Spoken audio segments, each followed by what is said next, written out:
Hey, welcome back to another Today's Fun project here. Today I had an '06 Ford F-150 in the garage here. It had, what's it got, about 107,000 miles on it, 5.4 liter, came in with a bad exhaust leak, also had an exhaust rattle, which is not a big deal, it's just a heat shield, but the check engine light was on. So I pulled the codes.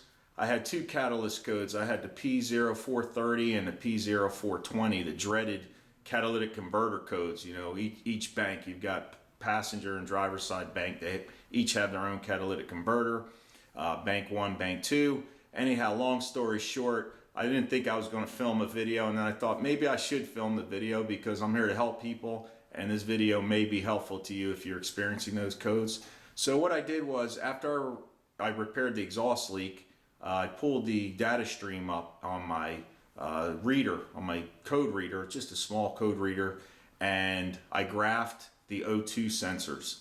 So basically, by watching the voltages go from lean to rich, I'm just simplifying this. It's a lot more complicated than the way I'm putting it, but I'm just trying to help you understand if you don't know what I'm talking about.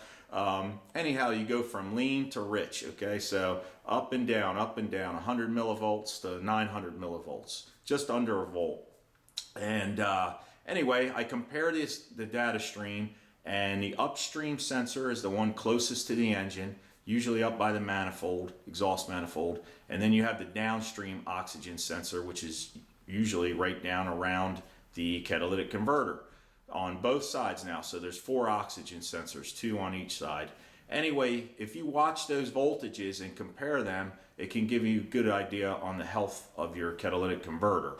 Now in this case, I'll show you the footage that I went back and filmed after the fact, and you can see how they're chasing each other, the upstream and the downstream. So when you see that, that's not a good sign.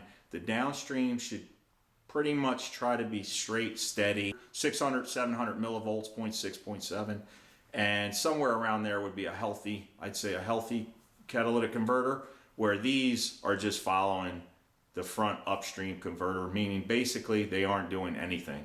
So they're no good.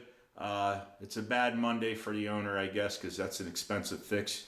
And for right now, I guess he's going to hold off on it. But if the truck does come back and the converters are replaced, I will definitely get you the data stream footage on what it should look like, what a good one looks like. So let's go outside to the truck and step inside. I've got the scan tool hooked up and we'll take a peek. All right, so we got this handsome devil here, this '06 F-150. It's a 4-wheel drive, got the 5.4 liter. And let me take you in, I've got the engine running. I've already got my scan tool hooked up. Earlier, when I first did the diagnostics here, check engine light was on. I cleared them since. I had a P0420 and a P0430. So that's both catalyst efficiency low, which is the catalytic converters. So the engine's running right now. I've got my scan tool hooked up. This is the C-Reader 7001F by Launch. I did a review on this, so if you need more information, I'll leave that in the description down below, link to that video. Anyhow, I want to graph these oxygen sensors to show you exactly what's going on. This is what I'm getting at by helping people out. Bank 1, sensor 1, I'm going to compare to the Bank 1, sensor 2 oxygen sensor voltage. Number 2 would be back by the catalyst, by the catalytic converter. So let me click, oops, I don't want to click OK, I want to click back. And let's graph this here, okay. So that's showing my actual voltage, but I want to graph it because that's actually what will, here you go, view graphic items. This is what will prove the point here. So let's go down to Bank 1, sensor 1 again. And Bank 1, sensor 2 right there. Okay, now we can go back. Now we're graphing both sensors on Bank 1, and if you watch the graph, okay, so red is the upstream sensor, black is the downstream, which is by the catalytic converter. Now these should not be in sequence like this. So basically they're almost following. Bank 2 is doing what Bank 2. The sensor 2 is doing what sensor 1 is doing, which is switching from low to high. the catalyst sensor, the number 2 towards the back, should be fairly steady and straight. So this should be, let's say, I don't know, 7 volt, 0.7 volts approximately, 600 millivolts, steady right across here. So that should be flat.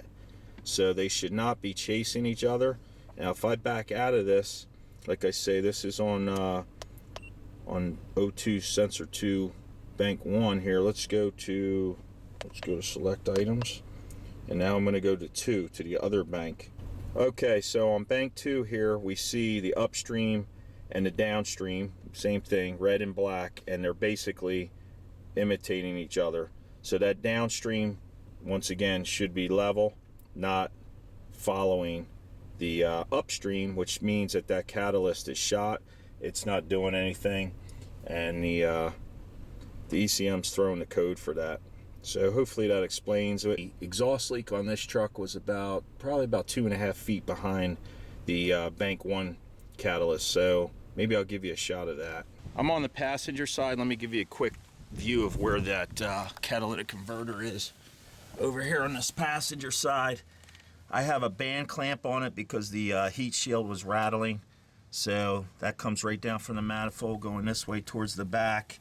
And then this joint right here, this joint right here had about a 1/2 inch gap in it.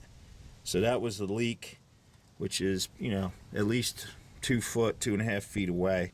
These puppies are shot. The other one is, that guy is right over here. Let's see if I'm pointing to him. There he is. He's hiding right up there. So that's on the driver's side. Okay, so what we're looking at here are these yellow coil packs. I think they're Excel brand. Anyway, out of the 8 cylinders, 7 of them were yellow and 1 was black. So I don't know if it was an OEM or a aftermarket. But my point is, somebody's been in here. What I'm guessing is this engine was running rich at one point. So we don't have any history on the vehicle.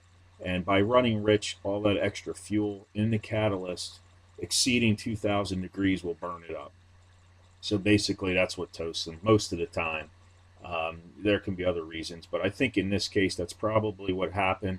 The truck was bought used at a used car lot, and somebody unloaded it. Unfortunately, the owner's stuck with this issue. But anyhow, this is what my theory is on why the cats fail.